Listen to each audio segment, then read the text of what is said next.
I'm taking Nick Chubb at number 6, as you guys already stated.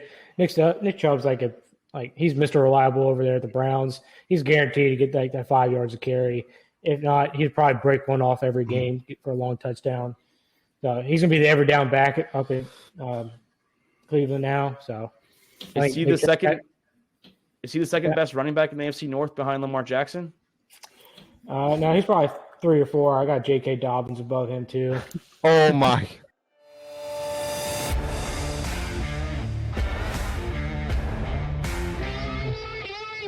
All About the Balls podcast with Mark Davis, Chris Meinhardt, Luke Rule, and Nick the Doc Skirkowitz. Hello and welcome to my Miami Heat have advanced to the NBA Finals episode of All About the Balls podcast. I'm your host, now looking like a peach, red in the sack house, Mark Davis, joined alongside my 3 great co-hosts, 2 of them who picked Boston. They can both suck a big fat dick because, like I said, Miami wiped Boston Celtics out of the NBA playoffs. That is Chris Meinhardt. That is Doc Skirkowitz, and that is Luke Rule. Boys, I hope you had a great Memorial Day weekend. Chris, how was Memorial Day weekend, my friend? It was great. Had a little crawfish boil, got a little drunk. It was a great Memorial Day weekend. Hell yeah, I know you like to suck those heads off those crawfish. Definitely done it with you a couple times, and very interesting feeling doing that. They are baby crabs, like Luke says, baby crabs. So baby lobster. Baby lobsters too. But Doc, how was that 4-day weekend? Well, for you, a 2-day weekend, 2-week weekend, I guess. Yeah, I'm about to say. How was that time off, Doc? Oh, fantastic. Woke up this morning to shave the beard. That's always painful. Hate doing that, but otherwise, good time. Good time chilling at home, getting the work done from the couch. Hell yeah. And Luke, I saw you were in Nashville yesterday with the missus. Looks like you had a good Memorial Day weekend. How was it, my friend? It was excellent. Hey, can't beat Broadway during the day. A little day drinking on Monday, nothing better. Yeah, I know you. Day drinking. I know you know about that day drinking. You took me out to Austin, Fort Worth a couple times, and definitely day drinking. You know a little thing or two about. So, but boys, as you can hear, Memorial Day weekend started off a little slowish with sports. Got a little nervous that one of my teams was going to blow another big lead, but I forgot. Don't know why I was a little worried. I forgot we had playoff Jimmy and Big Dick Eric Spoelstra out there leading the charge. So, hey, don't know why I was ever worried. My boys advanced to their second finals in the last 4 seasons. Boys had a great Memorial Day weekend with the daughter. Got to swim a couple times. So, like I said, let's start it off hot. Game 7, the Miami Heat just wallywop Boston Celtics. Destroyed them, boys. Now we're off to face the Denver Nuggets in Mile High on Thursday. But, yes, we did beat Boston 103-84. Just wiped them out. Chris, how's it feel to be wrong? You got half the finals right, but the more important was you got Boston wrong, my friend. Yeah, I mean, it hurts. Miami came out. They were playing with house money. They got it. I mean, applaud to them. But I also have text receipts from you saying you were losing that morning, so you didn't have faith. I know your butthole was puckered that game. So it wasn't that I didn't have faith. It's called not jinxing myself, reversing the jinx that I've normally had in my life when it comes to celebrating a little prematurely, which I was doing when we were up 3-0. I realized, hey, gotta say we're gonna lose, so we'll win. Reverse that curse that I've had my whole life. Doc, fuck you. You chose Boston in 6. How's it feel to be wrong, buddy? Yeah, I mean, like I've said from the start, don't really give a shit because it's the Charmin Basketball Association. But no, I definitely have some chats from you saying my fucking team's gonna blow it again. So that definitely happened. But I wouldn't be too excited on 35.5% shooting from the floor. In Game 6, you guys got eked out on that one. I wouldn't be too excited on how you guys won. I mean, you shot less worse than Boston did. Let's put it there. But a win's a win. A win's a win. I'll give it to you. Jimmy Playoffs did come through on his 3 for 80 shooting in Game 6 there to try to get it back. They had the lead, before that buzzer beater. So definitely an exciting Game 6. But it was nice to actually see some defense for a change. That was different. Yeah, definitely interesting to see some defense. I don't think we'll get that much this series. Luke, how's it feel having one of your boys' teams in the finals, man? Honestly, don't give a fuck. Either way, I don't watch any basketball. I haven't watched a single second of basketball this season, so it doesn't matter to me. This was the first 2 games that I watched in probably 4 or 5 years. Like full games. Luke's just the guy that hopes each team has fun. Yeah, hopefully Everybody they had gets a good time. trophy. Luke's the guy rooting for the guys with the striped shirts, so that's who he likes to see win. And he actually likes to see the crowd having a good time, so that's good. But Doc, I know we talked off air, and I know I've said this to other people. I think Boston. By the way, shout out to my boy Jules. I just want to say Celtics in 9 ? But shout out to you. You're a loyal fan. Sorry, you guys suck as usual. But Doc, to me, it seems Boston, they're run by the players. I mean, a lot of times when they were down, it looked like Al Horford was the one in the huddle calling the plays, talking to the players. The coach was kind of on the sideline doing whatever the fuck he does. I have no idea. He got pissed. Yeah, they've shown that they've gone deep runs with 3 different coaches. I really think it's a player-led team in Boston, not more of the coach. Do you think this coach be fired? Because watching his body language, listening to him on the sideline or in the press conference, literally they asked him after this game, should you kind of change it up after shooting all these threes? Literally says no, and they move on. Like, he doesn't acknowledge that he's part of the reason why they lost the series, Doc. What does Boston need to do differently with this talent they have to maybe get a little farther and actually win a finals for once? Yeah, I think they've just got to start setting up and finding the open shot. I mean, both sides in that game 6 and 7, again, those are the only 2 that I watched because I hate the NBA. I mean, those games were entertaining, as dreadful as they were shooting. But Boston, I mean, and like I said, both sides. But Boston forcing up shots, not trying to find the open man or generate movement and try to get something open, just forcing up shots, bricks. And I think that the coaching ability was labeled perfectly from the responses in the second half presser coming out of halftime. You think we got to play Jason Tatum through the injury? Yeah, we have to. You think we need to change it? No. So, I mean, that was pretty evident of what the coaching was like throughout those 2 games that I watched. But, this game took me back to my University of Illinois Fighting Illini in their national championship in 04-05, or I think it was 06 maybe. Just lobbing up 3 after 3, just Rain Man all day long, and just bricking the house. Yeah, and Chris, that's what Charles Barkley said too. He says that a lot of these guys in the NBA, especially the Celtics, they think they're prime Steph Curry and prime Klay Thompson. Do you agree with him? Do you think the NBA has gone a little too crazy with, you have to live by the 3 or die by it? Like, because basketball, like he said, it's built based on rebounding, based on getting defensive stops, and literally based on ball movement. Do you agree with that philosophy with Charles Barkley, or do you think the NBA, they have to play the Steph Curry game? I don't think they have to play the Steph Curry game. I mean, I want to give it to Boston that they weren't rebounding the ball. I know they were rebounding a little bit good in the beginning of Game 7. I just really think that injury to Tatum hurt him. I mean, that was the opening series right there, and he goes down hard. I know he was trying to play it off, but I know that hurt, so I know that affected him. And their shooting was just dog shit. Yeah, I mean, I just don't know what to think, like the original question I asked Doc, what to do with the Celtics team, because if you pay Jaylen Brown the super max, which he's due after next year, you'd be paying him $50 million, 54, 58, 62, and 66. Can you pay both these guys who seem to just come up so small in the big moments? Jason Tatum, to me, I call him an inconsistent superstar, so I don't know if you could really be classified as a superstar if you're that inconsistent. I've never seen a man so up and down that gets that superstar, that Kobe comparison, and it's just embarrassing the fact that he's even compared to Kobe Bryant, because I'm telling you right now, Kobe would be laughing right now if he was alive listening to these comparisons, because this man's nothing like Kobe Bryant. He wouldn't go down 3-0 to start off like that and literally not show up in Game 7. I don't care if he's hurt or not. Kobe would have done more for his team in that situation, and that's why I'm not a big Tatum guy. I think he's a little overrated, and I think Jaylen Brown's good, but once again, he's inconsistent too. He has a lot of careless turnovers and a lot of dumb basketball moves. But moving on, boys, we have the NBA Finals, and you guys know my brain, yes, will say go Denver Nuggets. If you ask me to put money on it, yes, I got Denver in 5. But I'm going with my heart. My heart is all over right now.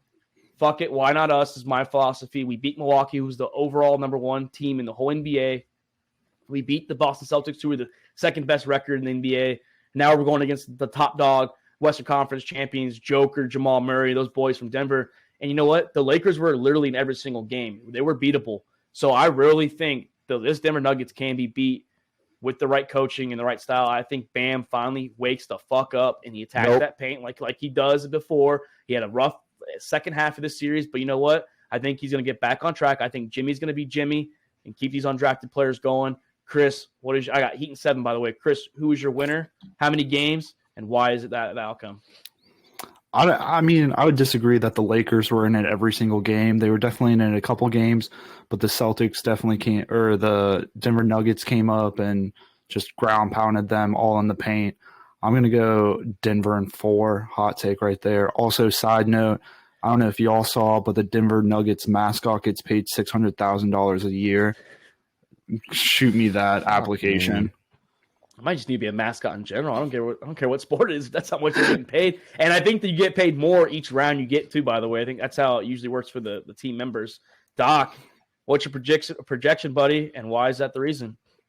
I mean, Miami came out, big win over the Celtics. I don't want to take away from that, but I don't think this is a Miami team that can step up to the Nuggets. I think that the undrafteds had a great, series, great second half of the series especially, but I don't see it. Bam is sleeping out there. Bam's lost, doesn't know what he's doing.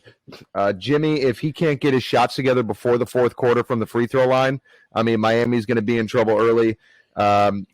The undrafted story is great, but they're never the guys that get you all the way to the finish line. Martin and the guys, it's just not going to carry them all the way through. So I'm going Nuggets in 5. I think they play a more physical game, better all around shooters, more consistent shooters. And with Joker, I mean, I think Joker single handedly is going to be the reason. I actually took Joker 50 plus in any finals game. I put a buck on it. I mean, I really do. 25,000 payout. I think if Joker literally wins this finals, we talked about it. I think he's considered the best player in the NBA. I mean, why not? He's a 2-time MVP. He'll have as many rings as Giannis. He's a beast. I mean, and a guy with our kind of – well, actually, he's got a worse body than us, and he's just out and he's there. Actually winning in the finals over LeBron. Like, I mean, he also as far as percentage. Well, I mean, yeah, but 1-0. It's like, come on, that's a dumb. It's like saying I've had one bat appearance and I had 1 ball and I have 1,000 average. You're not a better hitter than that guy. Hey, you know what I'm saying? Luke, just give me a winner. You don't have to say why. I know you don't watch the game. Who do you got? Yeah, Denver in 4. It's too easy. Yeah, Miami's not going to win shit. Well explained. Right. Well explained. Hey, that's the best. I think that's the best analysis we've had on the show. Literally, this whole time talking any sports. Luke, you guys stick around, dude, because you know how to cover everything but the NFL. So, hey, we need your hot takes. Short, sweet, to the point. That's all you got to do. Mark knows about short and sweet. And let's move on to this. Let's keep a couple of headlines. NBA. Eric Lewis, longtime referee, is being investigated for having a burner account and defending himself and his referee buddies. I mean, I think it's a dumb rule. I mean, I understand it. Like, I understand why they have the rule, but you can't defend yourself in the public eye. That's kind of bullshit and kind of soft, in my opinion. No, that's bullshit. That's bullshit. They're not saying you can't defend yourself in the public eye. They're saying defend yourself in the public eye. Don't defend yourself behind a keyboard with some bullshit front. You can't defend yourself unless the NBA gives you permission to. So even if they got interviewed, like on an actual camera, if the NBA doesn't give them permission, they can't answer that question. You can still get in trouble. So you can't talk about yourself to the public in any manner whatsoever unless the NBA gives you that. Well, then shut your fucking mouth, because you make more money than I do to blow a whistle. So it's dumb. But Luke, you think you have a problem with any? It doesn't matter which referee. You think referees should be able to actually defend themselves in the public? Yeah, I feel like they should. Oh shit, my dog's freaking out. But no, I think referees should be able to defend themselves. I think it makes it a lot more entertaining having a ref out there just fucking going back at the fans like, hey, I fucking made this call because I wanted to. That's why. Chris, you agree with Luke and me on this one? I mean, we talk about it all the time in the fucking group chat. I think the NBA is rigged. I think most sports are rigged. I mean, it's all money making. It's all entertainment.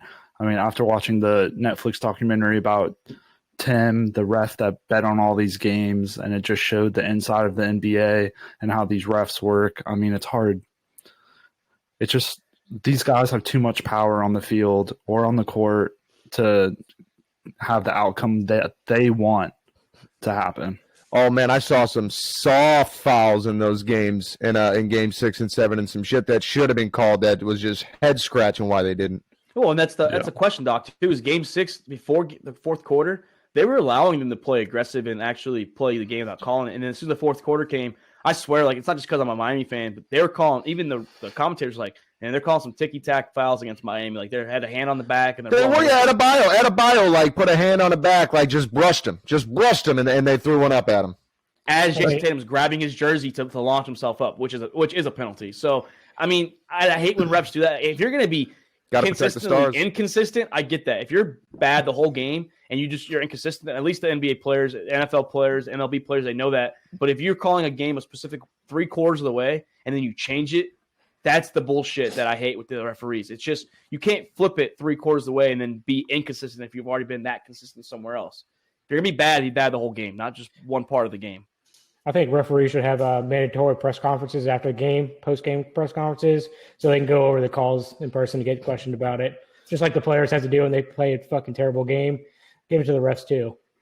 Yeah, get out there. What happened out there today, Eric? I was just dog shit, man. I just didn't have my stuff tonight. It just wasn't there. I tried to put the whistle on. Yeah, I mean, we understand. It is hard being a ref. I will say that unless they review every play, it is hard being a ref. I'm not going to say it's easy job for them, but you got to be better. You're at the professional level. You're not calling little league games and Pop Warner and these youth games for basketball. This is professional ball. You have to be a little more accurate than just sub-average, and that's the bullshit that they get away with, especially the NFL. They're not full-time refs, so they can do whatever the fuck they want, it seems like. Well, that's where I think it goes. Go ahead, Doc. No, you go ahead. That's why I think Chris hit it on the head with the refs having control and possibly, I mean, there's too many times where you look at a game and the odds just don't make sense, or how they put the spread, the over under, whatever, and it comes down to the wire, and all of a sudden some bullshit happens, it gets it through, and it's like it makes you wonder: the refs got control on it? Are they helping Vegas? I mean, did the ref have money on that Saints-Rams game? I mean, I know it's a sore subject for Chris, but I mean, that's a blatant pass interference there. Like, and I mean, I hate the Saints, but I'm throwing my flag for them. Like, that's just the way that it goes. You blew up a guy instead of going for that easy pick six, and you cost the chance of the Saints winning. We don't know what have happened later on, but yeah, it's just there's some plays you just scratch your head. I can understand missing calls from time to time. I mean, you can't see every little thing, but some of these plays it's just so blatant, obvious. I mean, not everyone's you, Doc. You're the one and only. Yeah, I know. I'm the exception out there, dude. Yeah, it's hard to be great. It's hard to be great. I'm fully behind finding these refs. I mean, great example, Mark, like you said, that 2017 game with the Saints and the Rams, big money on the line. The ref was literally staring at the play happening, and the Rams player just laid out the receiver with the ball nowhere near him. So, I mean, if they're missing these calls, then fucking find them. I mean, we're finding the players. So why can't we find? Yeah, but you got to scale it down for their pay, and I agree. I mean, you look at the Mississippi State umpire that was calling that Mississippi State baseball game where the batter got upset and drew the line on the umpire to show him where it was at, and that egregious strike three call to end the game that was about 6 feet outside and in the dirt. I mean, they took care of him. The SEC took care of him, but. Across the board, that's got to happen. I think that if calls are missed to a certain extent, if they're that bad, not even on purpose, like there's got to be a fine. And let them fucking chalk it up. It's like a tip at the restaurant, right? You put 20 singles down, and every time they fuck up or bring you a dirty cup, you pull $1 back. You know what I'm saying? Put that shit on a fishing line and let them go for it. And then when they bring out your chicken nuggets and they're too cold, yoink, taking that one back. Well, before we move on, I only put 5 on the table. I don't start that high at 20. My wallet's not that deep like you, Doc. So moving on to someone that's got deep pockets.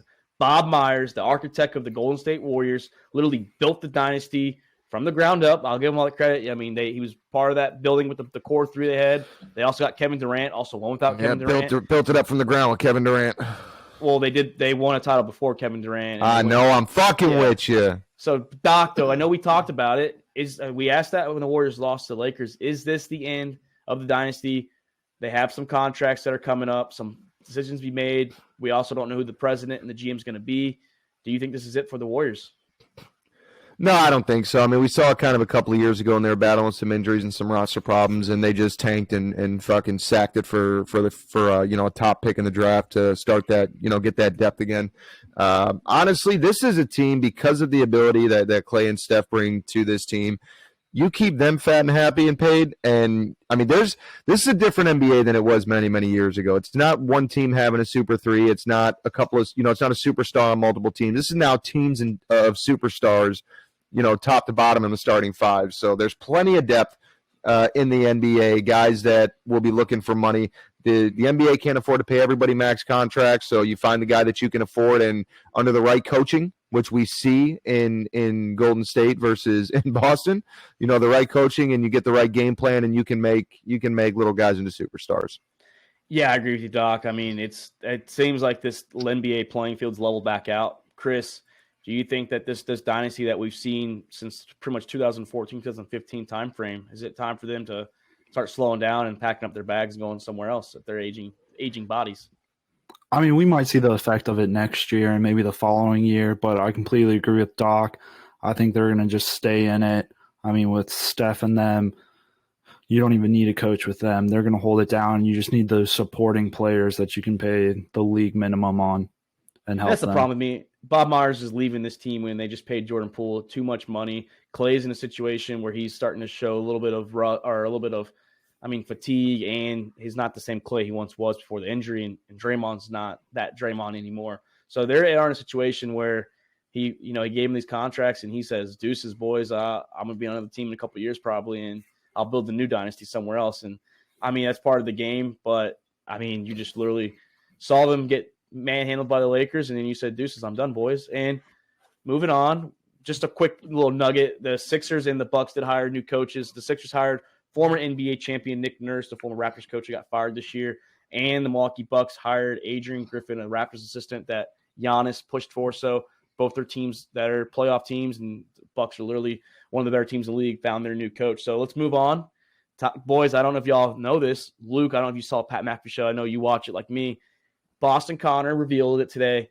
We are 100 days away from the NFL season as the Detroit Lions will visit Kansas City to visit the reigning, defending Super Bowl champion Kansas City Chiefs. And speaking of those two teams, you have Jahmyr Gibbs, you have David Montgomery, you have Isaiah Pacheco. Those are three running backs. The question is do any of those three running backs make our top 10 fantasy running backs that we have? And I don't know about you guys. They might make mine. It's a little hot take. Doc, Chris started last time. So before we start with you, the top 10 that ESPN has, which is what we're using, Austin Eckler, Christian McCaffrey, Bijan Robinson, the first-round rookie running back from Atlanta, Jonathan Taylor, Saquon Barkley, Derrick Henry, Josh Jacobs, Nick Chubb, Tony Pollard, and Travis Etienne Jr. are this year's top 10 pre-draft rankings for a redraft league. Doc, who you got with your number 10 running back? Number 10 for me, I'm going Joe Mixon out of Cincinnati. I thought what he brought to the game last year was phenomenal. Mind you, the numbers were a little skewed from a big 4 or 5 touchdown game that he had last year. But I still like what the guy brings to the table. I think it works well with the offense. Joe Burrow has not been a 5,000-yard passer, so still leaves a lot of room for him to move the ball. But he makes things happen when the ball's in his hands. So.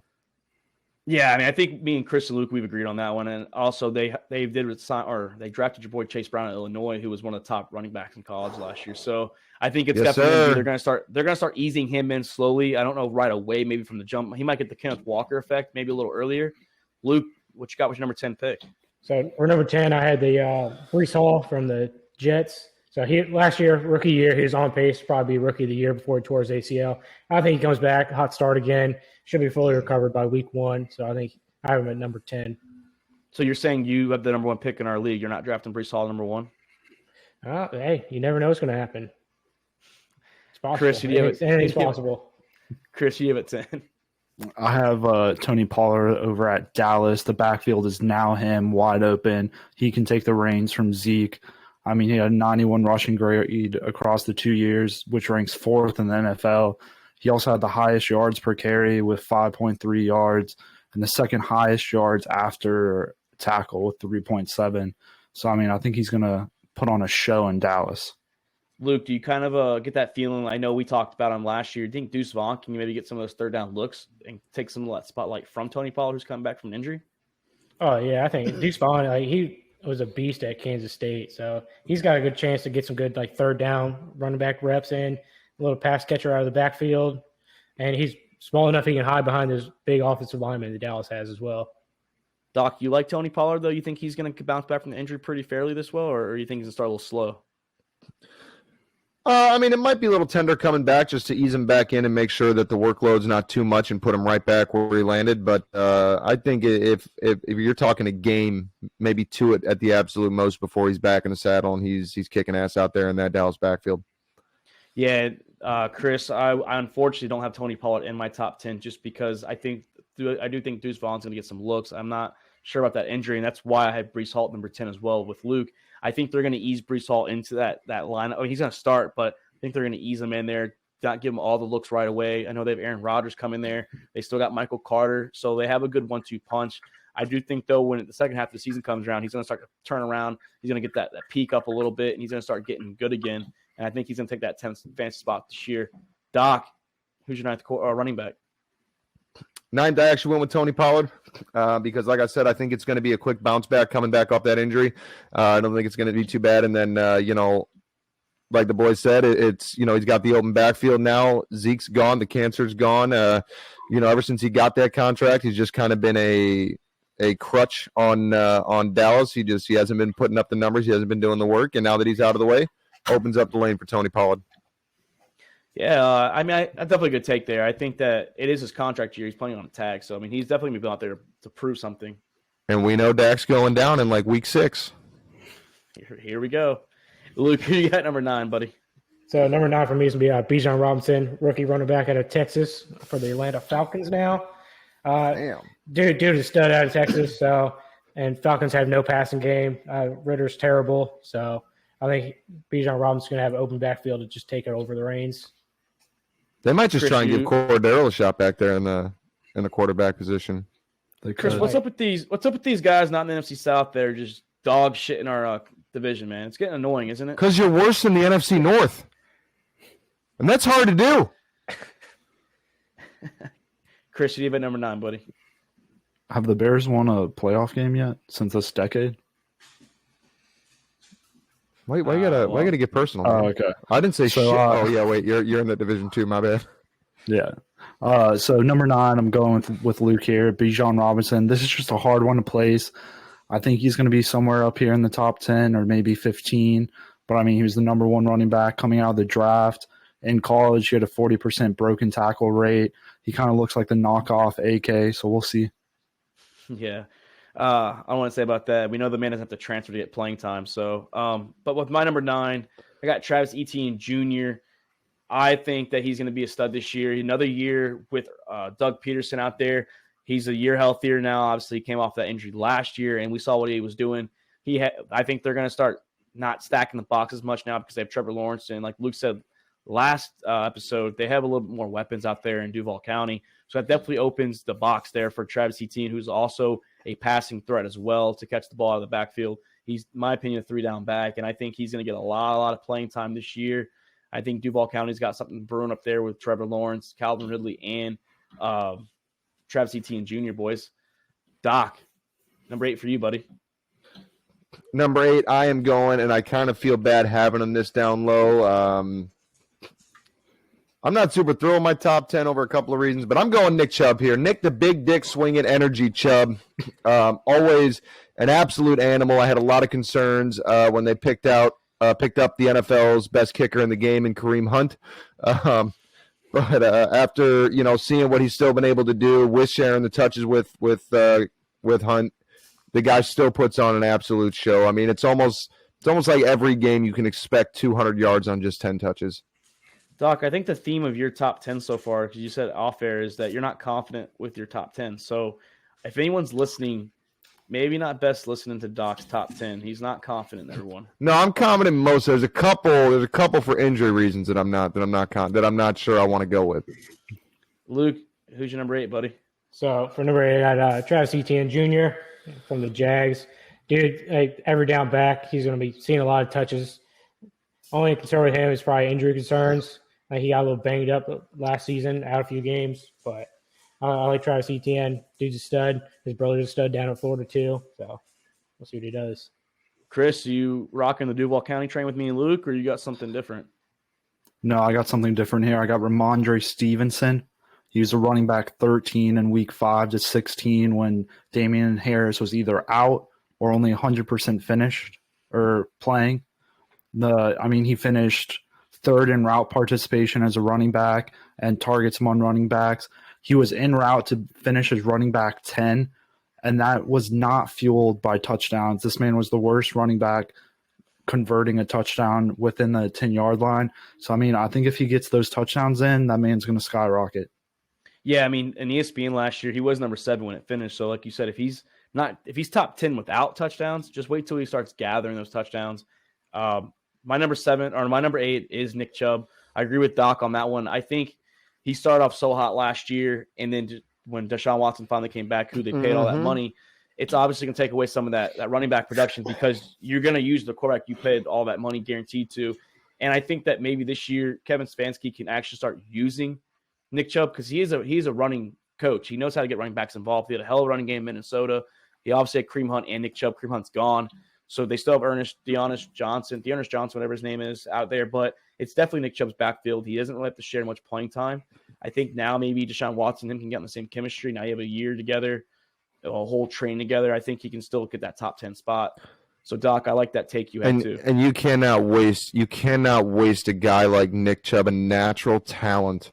Not a guy that comes in, is good for a couple of years and falls off, but a true natural talent that's going to be good for a long time. You cannot waste that in the backfield just because I know the same thing. The points fell off and the touches, the involvement fell off with Watson coming back.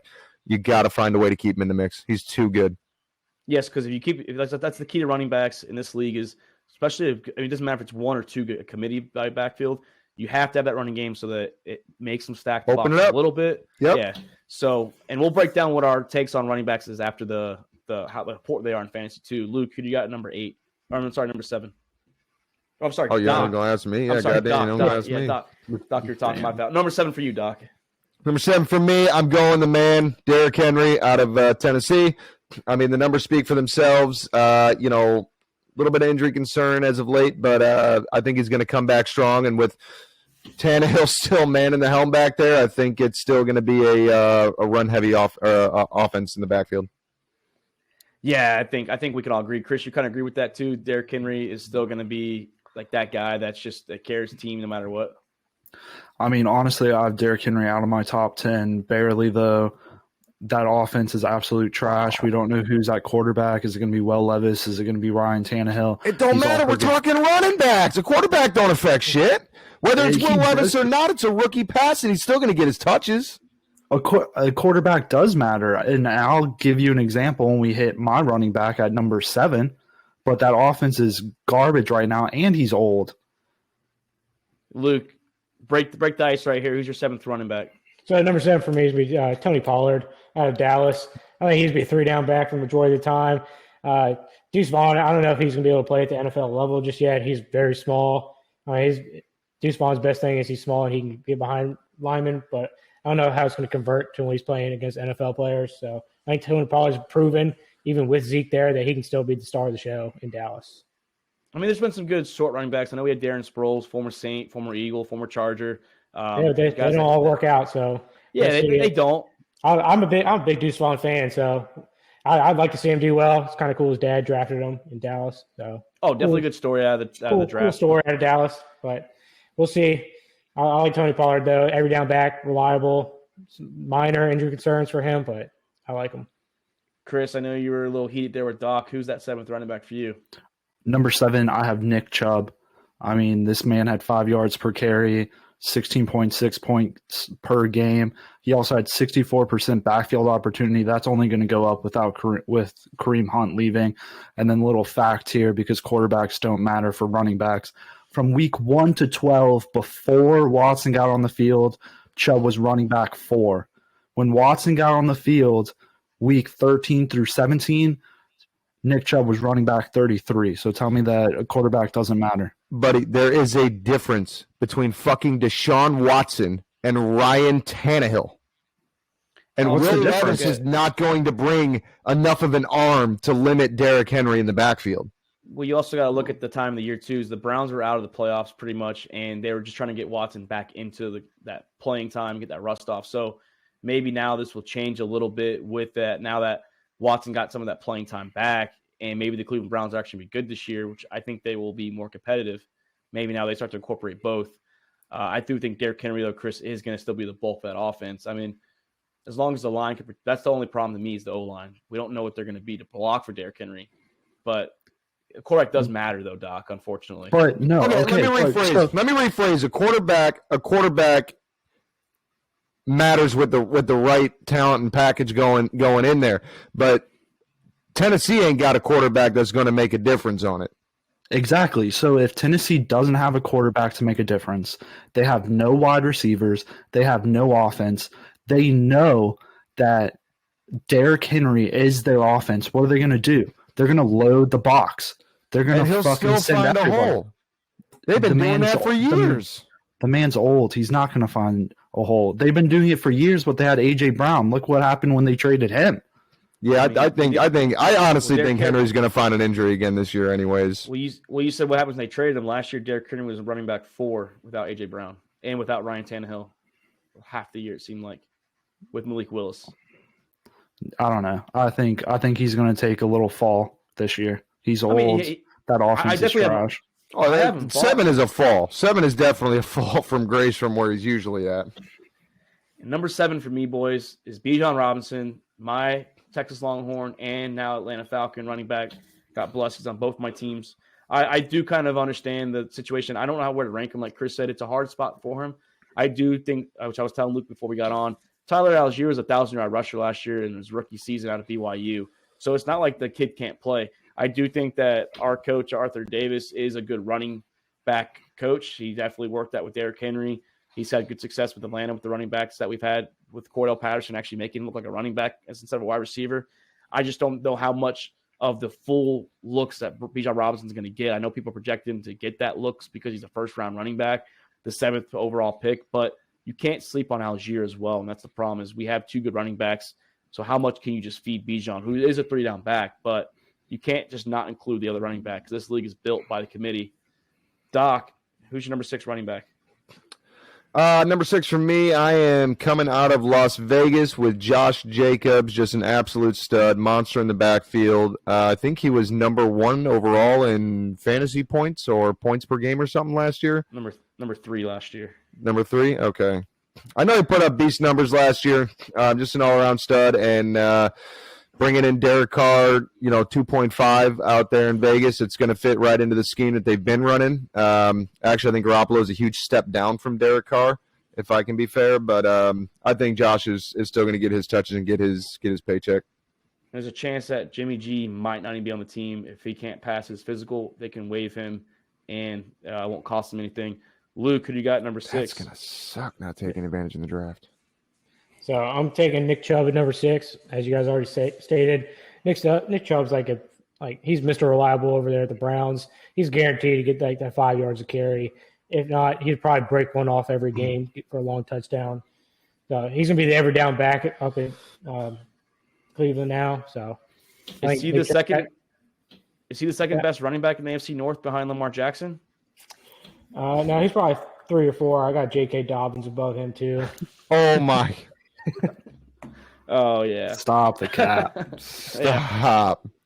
Draft J.K. number 1. That's what Luke's doing. But Chris, you got number 6, Chris.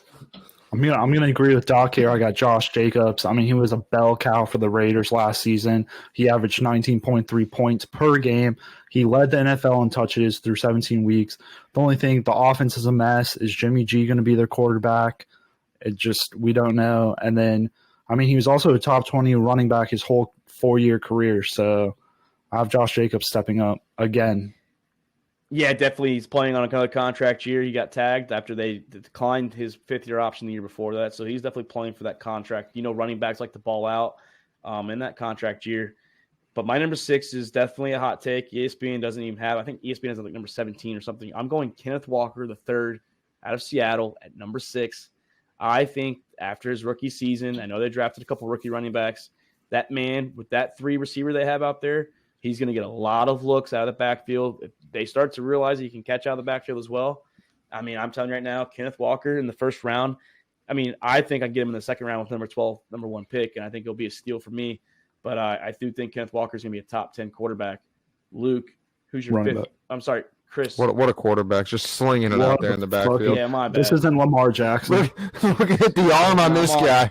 I'm all mixed up, dude, talking about running backs as a quarterback and all that shit. Doc, could you have with your 5th running back?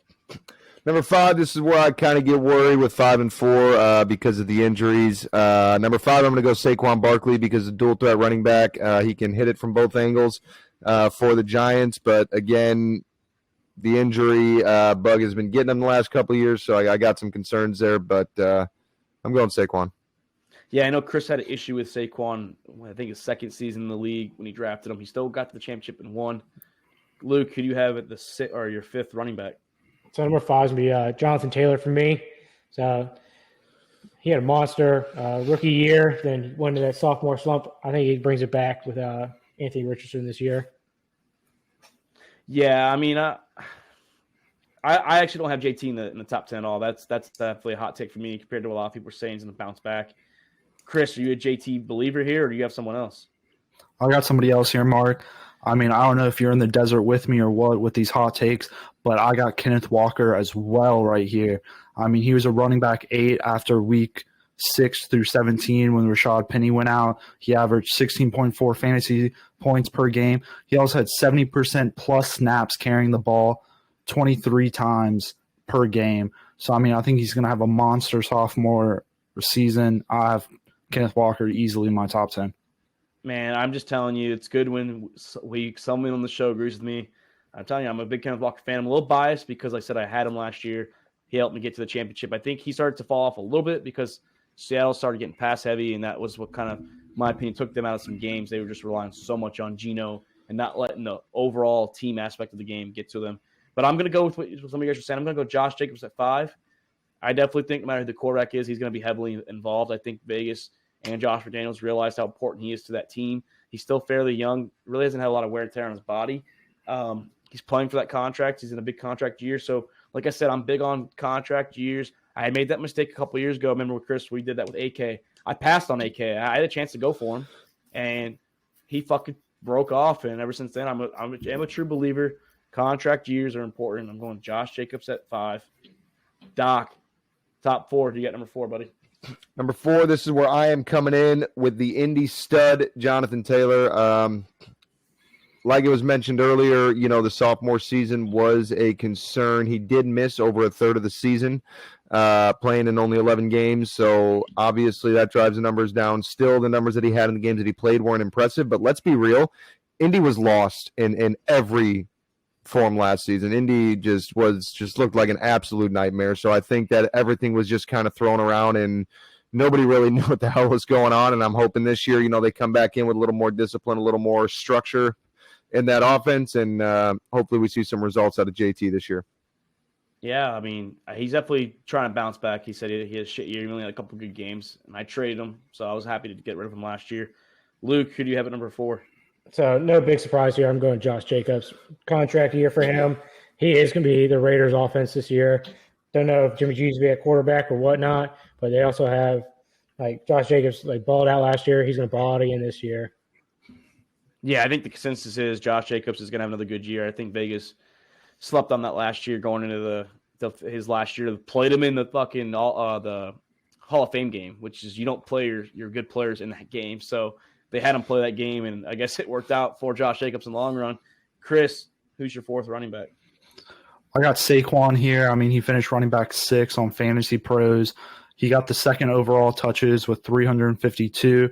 His backfield opportunity share was at 80%, right behind Josh Jacobs. So, I mean, Saquon's going to get that bulk. So, I mean, I think Saquon's going to surprise us. Yeah, I think he definitely definitely avenged himself there after those injury years. I think people start to trust him again now coming into the season. But Chris, I'm going with a guy that you says is going to start to show his age, and that's Derrick Henry. I'm going King Henry. He's still the king, in my opinion. He's still one of the best pure running backs without catching the ball. And honestly, when he gets those screens, he actually gets some yards. So maybe they'll throw him some screens out there and let him actually move the ball as a big boy down the field. He looks so slow, but he moves so effortlessly out of the backfield. And I think Derrick Henry's still going to have a monster year. Doc, who do you have at your top 3 and number 3 for running backs? Number 3, I think I'm the only one to not list him yet. I am going Bijan Robinson out of Alabama. Tyler Algier, like you said, a great running back, did well for the Falcons last year, but I think the talent this guy brings in, they did not draft Bijan Robinson to be a backup running back. This guy is way too good, way too strong, way too fast. My only concern is if the Falcons are smart enough to start him outright, or week 2, week 3. When they finally put him in the starting lineup. That's my only concern. I said I had some concerns on my top 10. This is one of those, just in terms of when they finally give him the green light. But once they do, this guy is going to be an absolute stud. And in a Falcons offense that, like Luke said earlier, has no passing game whatsoever. What else you got? You got him and Cordero Patterson, and that's it. And Algier. I mean, we'll see. We'll see what he can do. Like I said, his first 4 games were the same stats as Matt Ryan, who ended up having a good Hall of Fame potential career with the stats-wise. Luke, who do you have at number 3? So I got King Henry down here at number 3. Living down here in the Nashville area. So I want to see him do well, go watch him play in person. That offense is going to run through Derrick Henry. He's going to be the wrecking ball of that offense. He always finds a way to wear out defense throughout a game and break off some long touchdown runs. Dude's big, strong, fast, probably the biggest dude usually on the field, and super athletic. So I think the Tennessee Titans will be riding Derrick Henry like a horse this year. Yeah, I mean, Luke, do you remember that playoff game where Derrick Henry just bullied your Baltimore Ravens? Yeah, he had a pretty good game that game. So I think he still got that mentality in him. Plus, we don't know who's starting quarterback. They have no receivers. They're going to have to run the ball. Yeah. Definitely agree with you there, Luke, and that's why we think Chris is going to be dead wrong with this hot take he had. That's why it's a hot take, though. It ain't cold take; it's a hot take. So can't always be right on those. Chris, who's your third running back? I got Austin Eckler. Man's a fucking red zone machine. He had 18 touchdowns in the red zone, 5 of them receiving, 13 of them rushing. I mean, Keenan Allen, Mike Williams, both of them combined, 13 missed games. Until that receiving core can prove to me that they can stay healthy, I think this offense is going to run through Austin Eckler in the red zone, and he's going to get those touchdowns to get them up there. Man, I'm interested to see your top 2 is because I'm looking at all the lists I wrote down, and man, he's out of your top 2. That's definitely you have someone in your top 2 that's definitely brewing right there. Can't wait to get to that, but my number 3 is Saquon Barkley. I think he shows that he's back. Brian Daboll is a hell of a coach. He knows how to get him and Danny Dimes going in the fantasy game. And I think that Saquon, yes, he kind of slowed down a little bit, but I think he's going to get more runs. He's going to stay more productive with that offensive game plan they have out there in New York. Doc, number 2 for you. Number 2, I'm going with what Chris had for number 3. I'm going Austin Eckler, a dual threat guy in the backfield. I mean, the rushing numbers were not superb by any means. The touchdowns were, but the yardage was not. But you cannot argue with 107 receptions and 722 receiving yards for a running back. That was more than I think all the Bears receivers had last year individually, probably even combined, if I can be real with you. The last 2 years combined. Yeah, probably the last 2 years. So I don't even think we had a guy over 700 yards last year in the receiving corps. So, I'd take him every day of the week. Luke, you have it too, buddy. So, surprise. I'm going to go with Doc on number 2. I got Austin Eckler. Hey, no Saquon Barkley in my top 10. So, I don't think he might not even play at the beginning of the season. It looks like he's holding out for a contract. He still hasn't signed his franchise tag. That is true. And they just offered him less after coming out. So we'll see if he even starts this year. So I have him out of my top 10. But Austin Eckler, dude's a stud, touchdown machine. He was the Chargers offense last year. I think he maybe takes a little down tick, but he's still going to be that touchdown machine for the Chargers. Chris, who's that surprise at number 2? So number 2, I'm going to go with Taysom Hill. I'm just kidding. No, I'm hopping on the train one more time.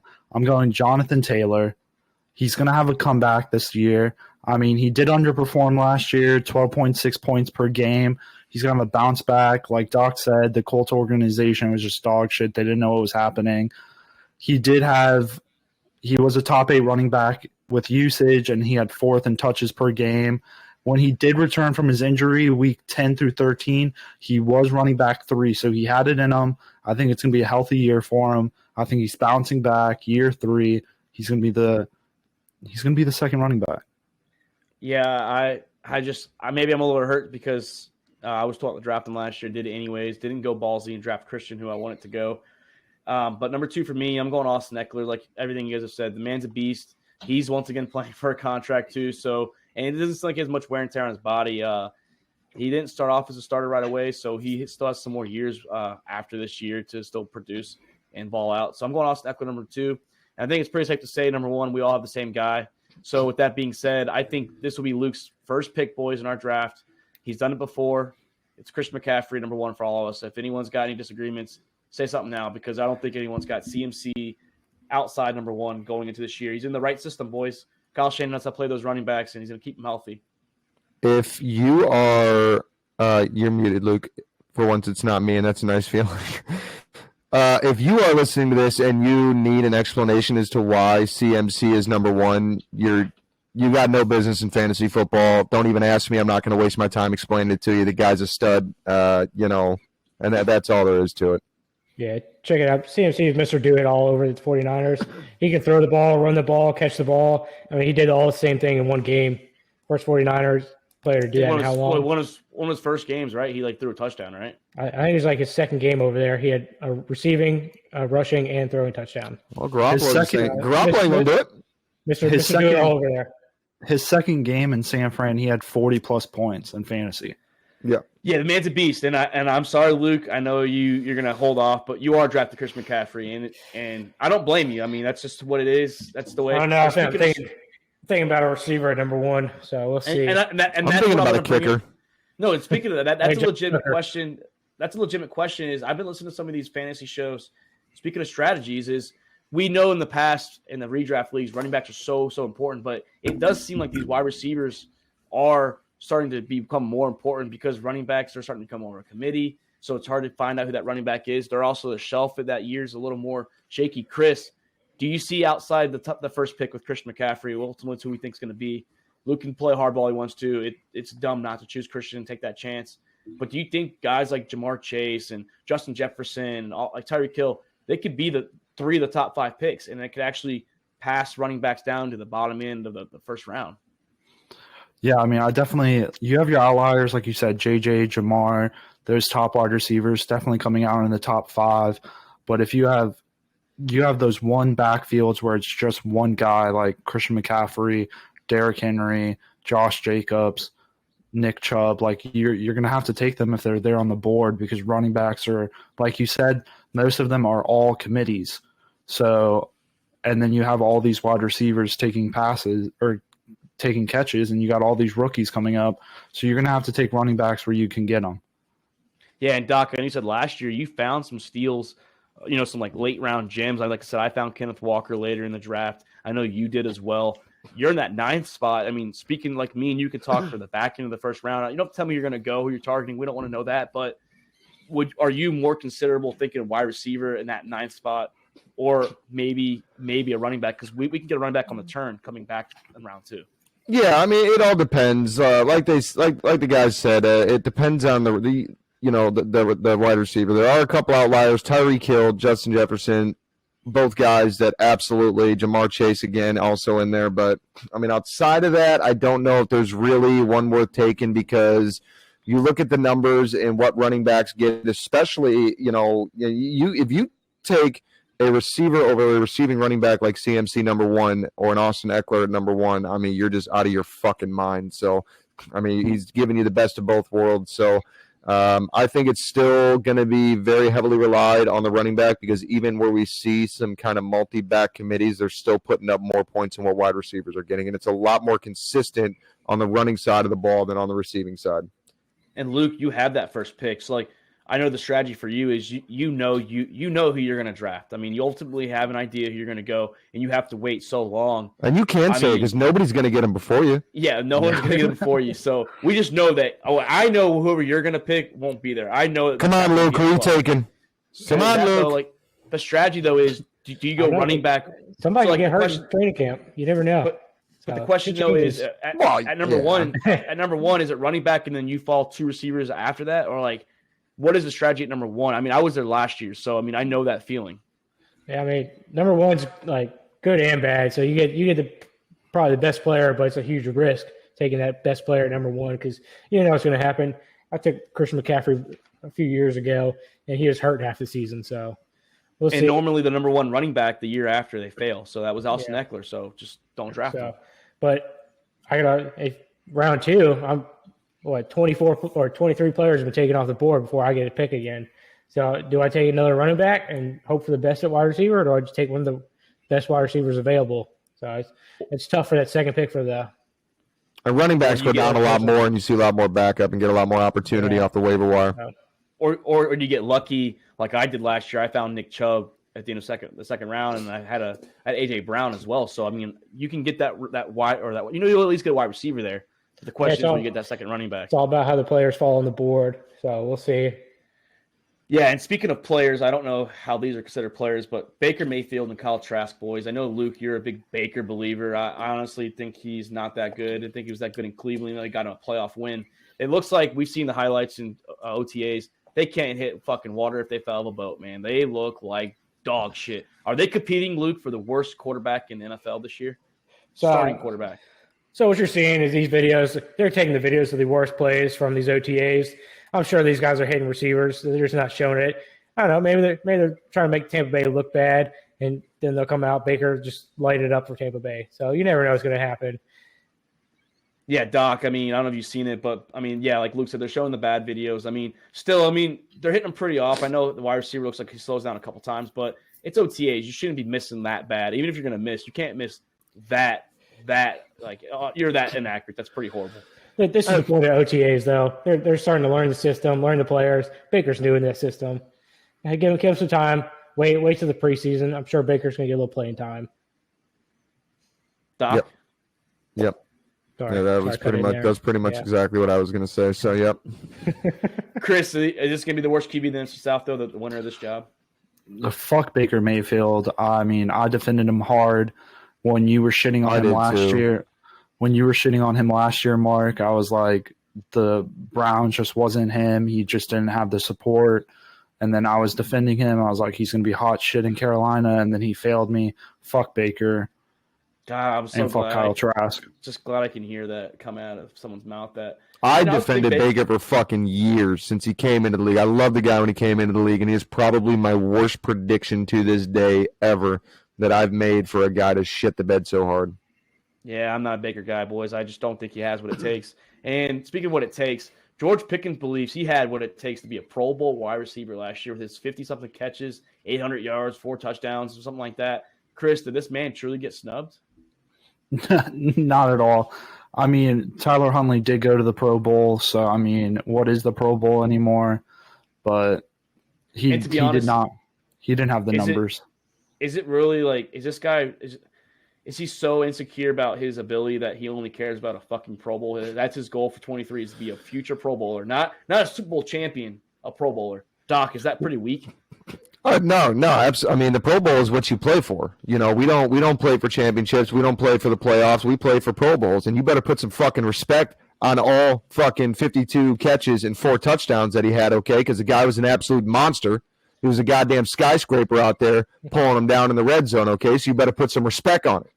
And don't get me wrong, I think he's going to be a stud. I know, Luke, you had him last year in fantasy. I think he's got some great hands. I think the catch of the year last year on that primetime game.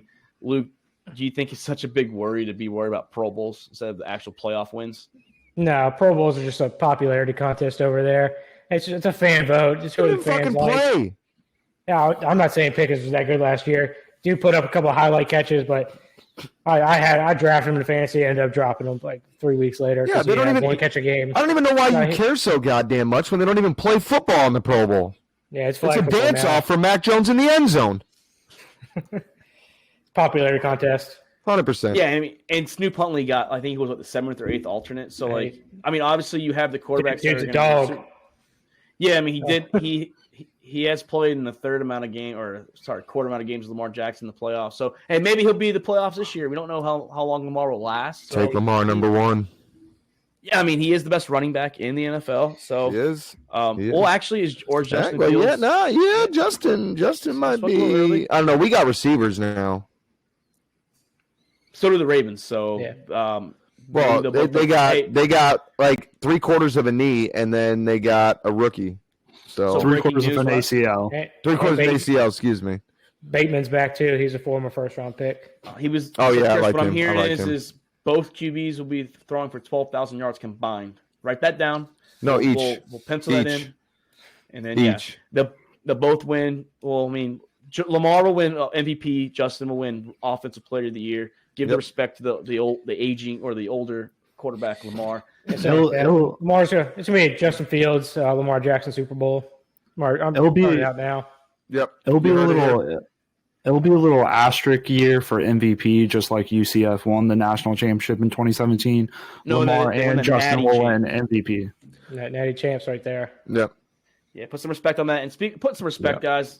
I had a lot of respect for y'all tonight, dude. This was a great show. And I hope next week or this Thursday, I hope you're ready. We'll be doing our top 10 wide receivers. I'm telling you right now, I'm excited for this one. I think there's going to be a lot of differences here. I thought the running backs and quarterbacks are going to be similar, but I think receivers is going to be a big shakeup.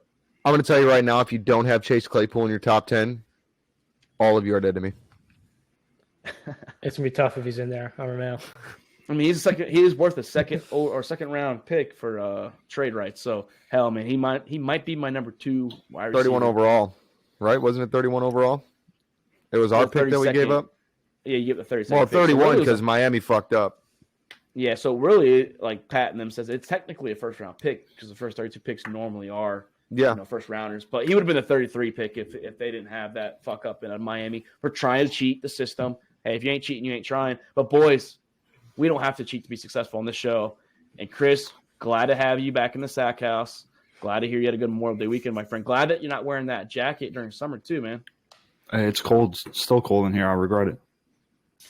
Luke, I got a blanket on right here. Luke, I know you said you're a Nashville guy now. I see you're rocking that Tennessee Titan blue. You might be trading that purple away for some blue, huh?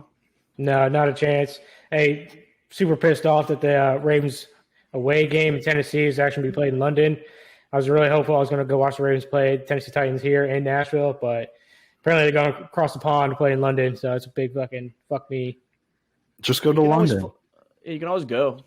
No, I can't just always go. I don't have a passport right now. It's just been expired for 4 years, so I'm just too lazy to go get that shit updated. Yeah, no, that struggle. I know that struggle. And Doc, man, it's always good to have your personality in the Sack House, man. You bring a different type of game than we have, man, and something about you. Hey, you didn't have a drinking habit this weekend, so it's good to hear that you didn't have to be a drinker this weekend. I mean, I know you did. No, I don't think I got. Yeah. I don't. But besides last night, I don't think I got fucked up every night. No, last night was the reason we had to say Happy Memorial Day. You know, remember all the soldiers and shirts and all that stuff. So was different. Yeah, so good to hear you there. Good to see you guys alive. I know you guys all wanted to delay this episode till tonight. Bunch of alcoholics. I was ready to go, but I don't know. Hey. I don't know why the fuck you thought last night was a good idea, buddy. Hey, not a chance. I had to get home. Chris said Monday, Thursday. I saw that shit in the fucking morning, and I was like, I'm not even going to entertain this right now because I know it's not happening, and I know I'm not going to be the only one. Well, Chris said Monday, Thursday has to be on time, so I was like, okay, so we're going to do this tonight, and we're definitely doing this Thursday. So I was ready to go. Everything is always a day late on a holiday. The trash, the mail, like everything is a day late when there's a holiday, dude. The recording too, okay? We're on fucking trash schedule here. Yeah, and speaking of the holiday, we hope all you viewers and listeners out there had a safe, successful Memorial Day. Hopefully you had a good weekend, had some sun out there, some barbecue, some beers. But this is about to do it for this fantasy episode for running backs. And once again, my Miami Heat are in the finals. Once again, you're not going to hear this enough until this series is over. And God forbid we win this. You're going to fucking hear it until next year, until we're not the reigning champions anymore. Because like I said, Heat and 7, baby. Can't wait to cover that game after the game on Thursday. Actually, might be covering it during the show. But that is Chris Meinhardt. That is Nick the Doc Skirkowitz. That is Luke Rule. I am your host, Mark Davis. And we are always live from the Sack House. And we thank you for checking out another episode of All About the Balls podcast. We want to thank all of our listeners and supporters of the Sack House. You can listen to the show on Spotify, Apple Podcasts, and YouTube. And don't forget to subscribe and give us a follow on Twitter and Instagram at the Sack House.